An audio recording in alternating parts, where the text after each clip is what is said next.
Assalamualaikum warahmatullahi wabarakatuh. Perkenalkan, nama saya Nasatul Khairiyah, Prodi Ekonomi Syariah kelas A semester 7. Di sini saya akan menjawab soal UTS Manajemen Perusahaan. Untuk soal yang pertama yaitu dasar manajemen dalam organisasi ada 7.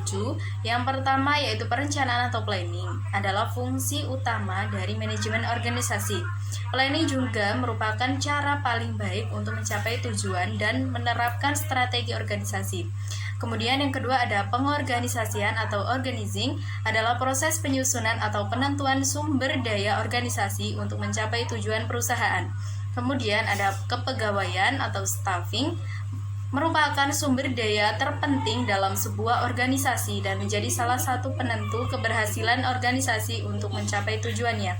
Kemudian pengarahan menjadi penentu keberhasilan organisasi. Kemudian ada motivasi untuk melaksanakan pekerjaan dalam organisasi sehingga tujuan perusahaan dapat tercapai dengan baik. Kemudian ada pelaksanaan, berarti melaksanakan apa yang sudah direncanakan sebelumnya. Yang terakhir ada pengawasan atau controlling, penentuan tujuan organisasi. Untuk jawaban soal yang kedua, yaitu APP Sinarmas yang menggunakan 4 dasar manajemen. Yang pertama, perencanaan, yaitu perlindungan terhadap lingkungan merupakan salah satu sasaran yang ingin dicapai, dan 3 pilar keberlanjutan yang menjadi dasar inisiatif keberlangsungan APP mendukung penuh komitmen bangsa untuk menjaga lingkungan.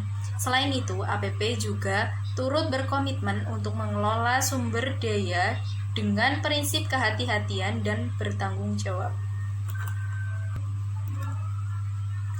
Selanjutnya, pengorganisasian. APP berkomitmen pada standar kesehatan, keselamatan, dan keamanan tertinggi. Kita semua bertanggung jawab dan menjaga kesehatan, keamanan di tempat kerja untuk melindungi karyawan dan keberlanjutan bisnis perusahaan. Untuk yang kepemimpinan, APP berkomitmen untuk berlaku adil dan memilih pemasok dan pelanggan. APP juga berupaya untuk bekerja dengan mitra bisnis yang memiliki komitmen sama dengan perusahaan perihal etika dan kepatuhan. Untuk dasar manajemen yang keempat yaitu pengendalian atau pengawasan. APP merekrut dan mempertahankan karyawan dengan kemampuan terbaik dari seluruh dunia dan menghargai setiap latar belakang serta bakat unik masing-masing karyawan, serta percaya dengan latar belakang serta pengalaman, bakat, dan ide-ide yang beragam. Kemampuan bekerja sama dalam lingkungan yang ini inklusif akan membawa perusahaan ke arah yang lebih baik untuk mencapai tujuan bersama. Selanjutnya, saya akan menjawab soal UTS yang ketiga, yaitu jelaskan apa yang dimaksud dengan etika bisnis dan tanggung jawab sosial.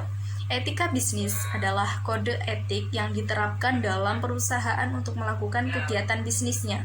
Ketika bisnis ini sangat penting diterapkan dalam perusahaan agar perusahaan memiliki pondasi yang kuat dan menciptakan value atau tinggi. Dan tentunya setiap perusahaan mempunyai tanggung jawab sosial yang merupakan bagian dari etika bisnis, yaitu adanya kesadaran perusahaan bahwa keputusan bisnisnya dapat mempengaruhi masyarakat. Dalam mengambil sebuah keputusan untuk kepentingan usaha, hendaknya tidak merusak etika dan tanggung jawab sosial.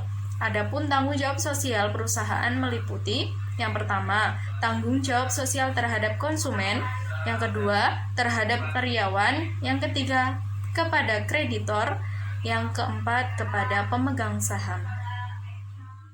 Soal yang terakhir yaitu ada pernyataan bahwa tanggung jawab sosial atau CSR merugikan bagi perusahaan karena dapat mengurangi profit dan membutuhkan biaya yang besar.